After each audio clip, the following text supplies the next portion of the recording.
у меня сейчас дочка, бывая в Европе, она столкнулась с тем, что ей говорят: ты такая веселая, а у нас стереотип, что русские, они такие содержательные, все такие углубленные и печальные.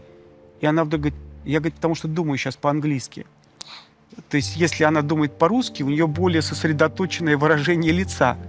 То есть, наверное, все-таки действительно и великая русская литература – это литература какого-то глубокого погружения в психологические мотивы, в какие-то повороты, часто нерадостные повороты души человеческой. Это не значит, что русские люди, они такие отвратительные, как их описывал Достоевский. Таковы все.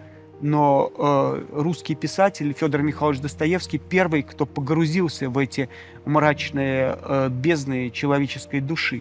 Поэтому вот эта вот способность к самокопанию, она, в общем, наверное, не делает жизнь веселее, но позволяет хоть что-то понять нам про себя, да, и пытаться избегать того страшного, что есть в каждом человеке, и наоборот, так сказать, грустно все это осознав, стремиться к тому, чтобы радовать друг друга.